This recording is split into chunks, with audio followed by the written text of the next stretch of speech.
ખ્રિસ્તી ઈસુમાં મારા પ્રિય ભાઈઓ બહેનો, હું તમને નવા વર્ષનો પ્રેમી સલામ કહું છું. ઈશ્વર તમને નવા વર્ષમાં નવા આશીર્વાદો આપીને ઈશ્વર તમારા મનોકામનાઓને પૂરા પાડે અને જે કંઈ કરવા માંગો છો સારા કામ તમારા પરિવાર માટે અને તમારા સેવામાં અને તમે તમારા નોકરિયાત કે જ્યાં કંઈ તમે કામ મહેનત કરો છો એ જગ્યામાં જે કંઈ તમે કરવા માંગો છો તેમાં ઈશ્વર તમને સફળતા આપે એવી હું પ્રાર્થના કરું છું અને હું તમને પ્રભુ ઈસુના નામમાં આશીર્વાદ દેવું છું. અને આ વચનમાં લખ્યું છે, એફેસીઓના પત્ર અધ્યાય 5 વચન 16 લખ્યું છે. તે વચનને આપણે વાંચીએ તો, સમયનો સદુપયોગ કરો કેમ કે દિવસો બુંદા છે. મારા પ્રિય ભાઈઓ બહેનો, આ દુનિયામાં એટલે મહેંગા વસ્તુમાં એક વસ્તુ છે સમય અને દિવસો. ઈશ્વર તમને અને મને આ નવા વર્ષમાં ઈશ્વર પહોંચાડ્યા 2024માં. તમે આ વર્ષમાં ઈશ્વરના માટે શું કરવા માંગો છો? તમે કેવી રીતે હજી એક વર્ષ તમને મળ્યું છે તે દિવસોમાં ક્યાં તમે પહોંચવા તમે નિર્ણય લીધો છે? વિશ્વાસીઓના માટે પૌલ પ્રેરિત દેવના આત્મામાં ભરપૂર થઈને બોલે છે, તમે સમયનો સદુપયોગ કરો કેમ કે દિવસો બુંડા છે. રોજ રોજ અન્યાય વધતા જાય છે, રોજ રોજ આપણો સમય વીતી જાય છે. આજના પ્રમાણે જેટલા વિજ્ઞાન વધ્યું છે તેમ, જેમ મનોરંજનની સુવિધાઓ વધેલું છે તેમ, જેમ પાપ કરવાનો સુવિધાઓ વધેલું છે તેમ દિવસો રોજ રોજ બુંડા થતા જાય છે. માણસો તેને ગણકારતા નથી. આવું મને એક સમય મળ્યું છે, એક દિવસ મારા જીવનમાં ઈશ્વર આપ્યો છે, તેને હું મારા જીવનમાં ઉપયોગી રૂપ કઈ રીતે હું કરાવું, મારા જીવનને કેવી રીતે હું ઉપયોગમાં લાવું એમ કરીને જાણતા નથી. માટે સમયને સદુપયોગ કરવા માટે પૌલ પ્રેરિત શું કહે છે? તમે નિર્બુદ્ધિના જેમ નહીં પણ ડાહ્યા માણસના જેમ ચાલો. એ માટે અનુસમજુ ના થાઓ. ઘણા અનુસમજો છે, સમજતા નથી કે સમજવા માંગતા નથી. ના હોત અનુસમજો છે પણ બધી વાતો સમજી ગયેલા જેમ નાટક કરે છે.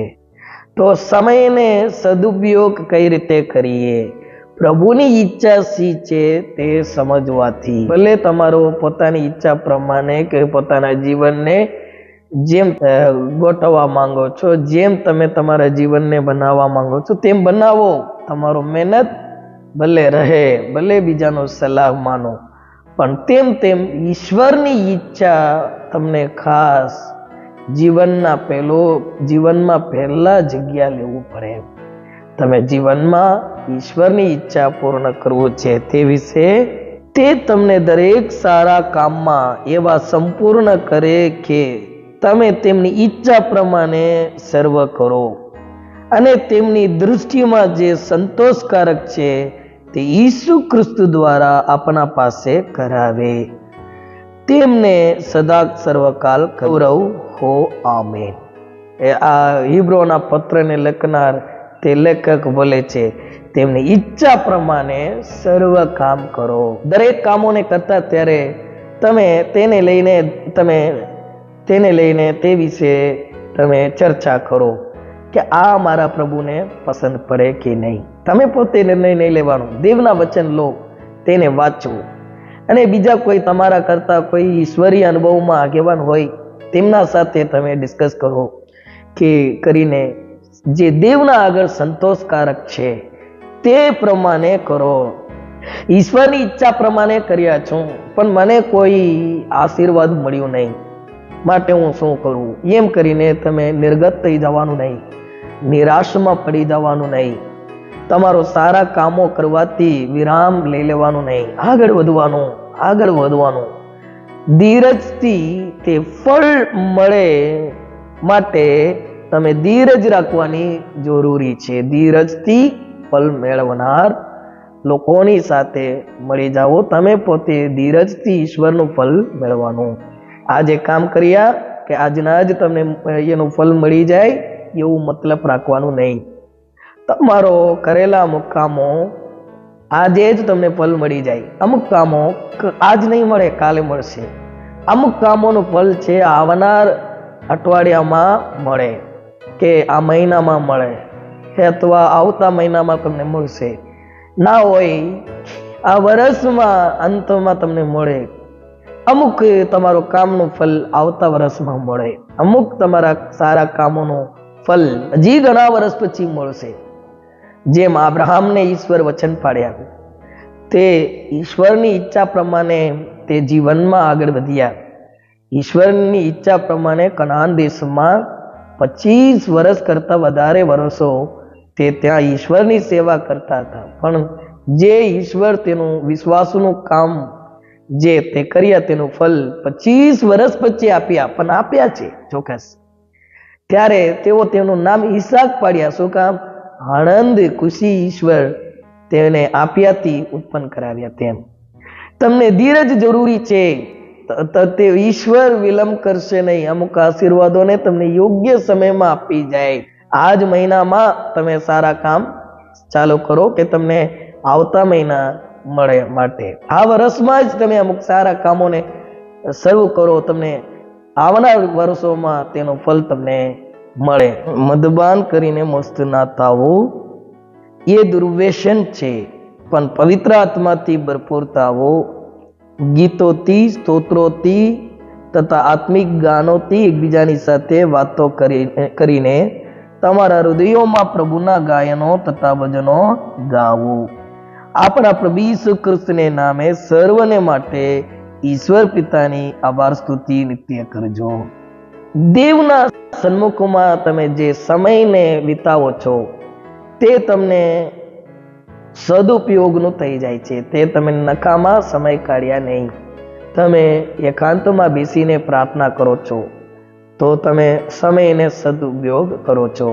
તમે બાઇબલ વાંચો છો કે તમે ઈશ્વરની સેવા કરો છો. નહીં ના હો તમે ઈશ્વરના મંડળીમાં આવીને તમે દેવના લોકોના સાથે મળીને આમાં લખ્યા પ્રમાણે પવિત્ર આત્મામાં ભરપૂર થઈને જો દેવને આભાર સ્તુતિ કરો છો, કે ગીતો ગાવો છો, કે સ્તોત્રો કરો છો, કે આત્મિક ગાનોથી એકબીજાને સાથે તમે વાત કરો છો, એકબીજા ગીતો દ્વારા તમે સમજાવો છો, તમે પોતે ભક્તિ વૃદ્ધિ થવો છો, અને પ્રભુના ગાયનો જેટલા ગીતો છે તેને તમે ગાવો છો, ને ભજનો ગાવો છો, ભજન કરો છો, એટલે વાજિંત્ર સહિત દેવના ઘરમાં તમે સમય કાઢો છો. એ કઈ નકામા વાત નથી. તેથી તમારો સમય કે તમારો દિવસ તે વેસ્ટ થાય છે એવું નહીં સમજવાનું. એ સદુપયોગનું છે. પૌલ પ્રેરિત લખતા એમ જ લખે છે, તમે મદપાન કરીને મસ્ત ના કરો.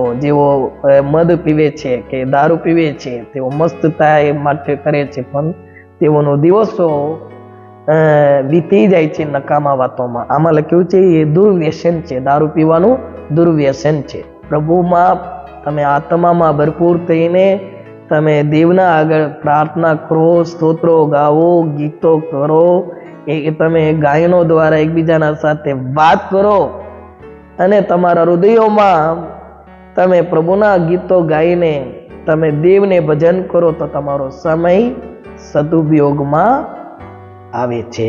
માટે આજે કરેલા પ્રાર્થના આવનાર દિવસોમાં તમને આશીર્વાદ.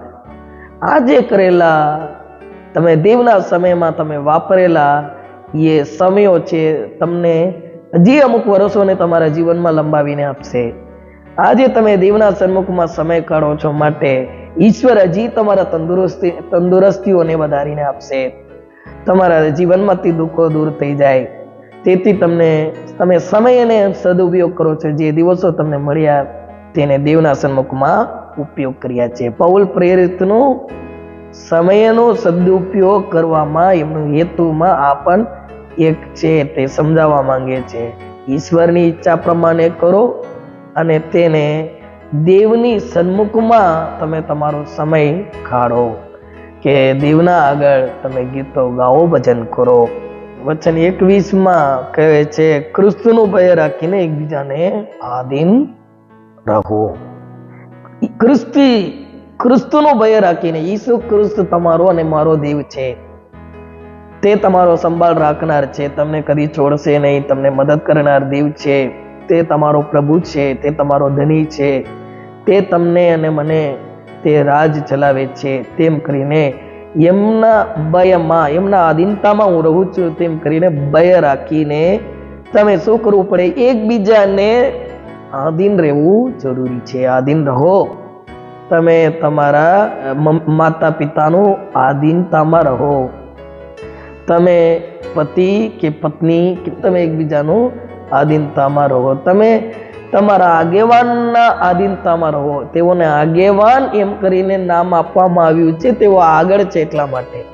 તેઓ તમારો સેવકનું નામ આપવામાં આવ્યું છે એટલા માટે કે તેઓ તમને ઈશ્વરની ઈચ્છા પ્રમાણે, ઈશ્વરના વચન લઈને તેઓ તમારી દેવના વચનની સેવા કરે છે. માટે સેવકો ઘણા માન આપતા નથી, ઘણા આધીનતામાં રહેતા નથી.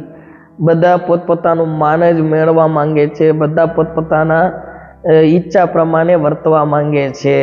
તેઓ ખ્રિસ્તનો ભય રાખતા નથી, આધીનતામાં રહેતા નથી, પણ સમજે છે મેં ખ્રિસ્તનો બહુ પ્રિય છું, ઈસુના બહુ પ્રિય છું.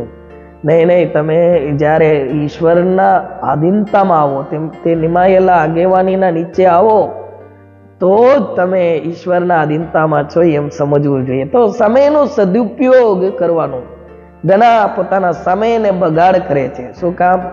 તેઓ ઈશ્વર તરાવેલા નિયમો પ્રમાણે સેવામાં આગળ વધતા નથી, પણ તેઓ પોતપોતાની ઈચ્છા પ્રમાણે કરવા માંગે છે. પિત્તરનો પહેલો પત્ર અધ્યાય 5 વચન 5 થી 7 સુધીની વચનમાં લખ્યું છે, એ જ પ્રમાણે જોવાનો. જેવો જોવાનો એટલે જેવો વિશ્વાસમાં કે સેવામાં શરૂઆત છે તેઓને એ જ પ્રમાણે જોવાનો. તમે વડીલોને આધીનતાવો. વડીલો એટલે અહીં પ્રમુખ વિશ્વાસી એમ નહીં. વડીલ એટલે અહીં સેવક છે, જે મંડળીના આગેવાન છે, તેનું જ નામ અહીં વડીલ કહેવામાં આવ્યું છે.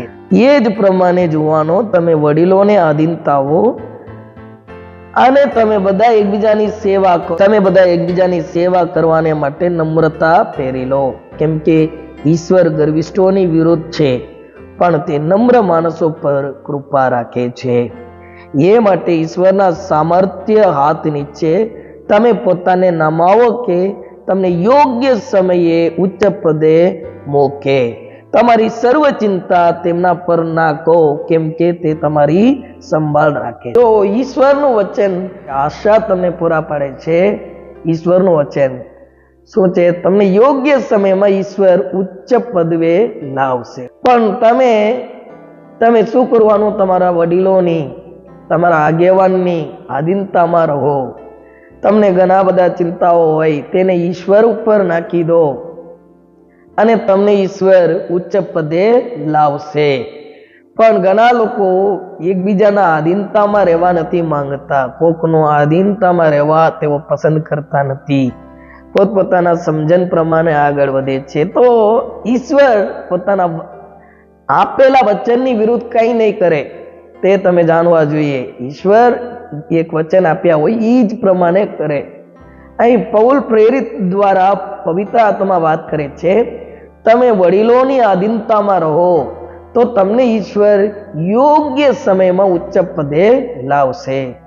પણ તમે ઉચ્ચ પદે લાવવા માટે તમે આધીનતામાં રહેતા નથી, પોતે તમે ઉપર ચડવા માંગો છો. તો અહીં વચન લખ્યું છે, ઈશ્વર ગર્વિષ્ઠોની વિરુદ્ધ છે. જે પોતે ઉપર આવવા માંગે છે તે ગર્વિષ્ઠ છે, પણ નમ્ર છે, બીજાના આધીનતામાં રહે, બીજાની સલાહ માને, બીજાની વ્યવસ્થા, બીજાથી ઠરાવેલા વચન પ્રમાણે ઠરાવેલા વ્યવસ્થાઓની આધીનતામાં રહે. કચકચ કરે નહીં, વિરોધ ભાષણ કરે નહીં, બંડ ઊભા કરાવે નહીં. એવા જેવા ખરાબ કામોને કરનાર નમ્ર વ્યક્તિ નથી, ગર્વિષ્ઠ વ્યક્તિ છે. પણ નમ્ર વ્યક્તિ શું કરે? ઈશ્વરને સોંપી દે. હા પ્રભુ, તું મને જોવે છે, હું તને મારા જાતને સમર્પણ કરું છું. તો તેને ઈશ્વર ઉચ્ચ પદવે જ્યારે પ્રભુ તેનો સમયને લાવશે ત્યારે લાવશે. માટે વિશ્વાસી ભાઈઓ બહેનો, એ તમારા સેવકને જે ઈશ્વર આપેલા દર્શનની સાથે તમે સાથે મળીને ઈશ્વરની ઈચ્છા પૂર્ણ કરવું જરૂરી છે. તેમજ તમે આગેવાનો, તમે તમારા અધિકારીઓની એ ઈશ્વર આપેલા દર્શન પ્રમાણે સાથે મળીને આગળ વધવાનું જરૂરી છે. પણ ચિંતાઓ હોય જ, અમુક વાતો આપણા તરફથી કહેવાનું છે પણ કહી શકતા નથી, એવી વાતોને પ્રભુના ઉપર નાખી દઈએ, દેવને પ્રાર્થના કરીએ. એવો એક સમય આવશે ત્યારે તમને એ ઉચ્ચ પદવે લાવશે. તમે દિવસોને સદુપયોગ કરો. પ્રભુ ઈસુ તમને આશીર્વાદિત કરે. તમને આ નવા વર્ષ તમારા માટે આશીર્વાદનું રૂપ બની જાય. જે આપણા જે અમરેલી આશીર્વાદ એસેમ્બલી ઓફ ગોડ મંડળીના આ વર્ષની ઈશ્વર તરફથી મળેલા વચન છે. હું તમારા આગળ દ્વાર ઉગાડું મૂક્યો છું. એમ કરીને પ્રભુ તમારા માટે ઉગાડો દરવાજો આપશે. તમે આગળ વધવા માટે, તમે ઈશ્વરના પાસેથી આશીર્વાદોને મેળવવા માટે. ચાલો આપણે પ્રાર્થના કરીએ. સર્વશક્તિમાન પવિત્ર પિતા, પ્રાર્થનામાં ભાગ લેનાર મારા પ્રિય ભાઈઓ બહેનોને પ્રભુ ઈસુના નામમાં આશીર્વાદ દેવું છું. તેઓને આશીર્વાદિત કરો પવિત્ર પિતા. સમય બહુ બુંડા છે પ્રભુ. અમે અમારા દિવસોને અને સમયોને અને આ મહિનામાં આવનાર 12 મહિનાઓને સદુપયોગ કરવા માટે અમને મદદ કરો. જ્યારે અમારા પ્રભુ અને અમારા ધની તમે જ્યારે આવશો ત્યારે ઉત્તમ સેવક તું થોડામાં વિશ્વાસુ હતો માટે હું તને ગણાવો ઉપર અધિકારી બનાવું છું. એમ કરીને અંગીકાર કરો. એવા જેવા અમે અમારો સમયને અમારા દિવસોને સદુપયોગ કરીએ તેમ થવા દો. આ પ્રાર્થનામાં મારા સાથે મળીને પ્રાર્થના કરનાર દરેક તમારા સેવકોને પ્રભુ, મારા ભાઈઓ બહેનોને તમે આશીર્વાદિત કરો. શરીરમાં સુખ ને તંદુરસ્તી આપો અને તેઓને લાંબા આયુષ્યથી તેઓને આશીર્વાદિત કરો. તેઓના જીવનમાં રહેનાર દુઃખોને દૂર કરો. તેઓના જરૂરિયાતોને પ્રભુ ઈસુના નામમાં પૂરા પાડવા માટે પ્રભુ ઈસુ ખ્રિસ્તના નામમાં હું તમને વિનંતી કરું છું. મારા પ્રાર્થના વિનંતી પવિત્ર પિતા તમે ઈસુના નામમાં અંગીકાર કરો અને તેઓને આશીર્વાદિત કરો. આમીન, આમીન, આમીન. God bless you. પ્રભુ ઈસુ તમને આશીર્વાદિત કરે. જય પ્રભુ ઈસુ. Happy new year.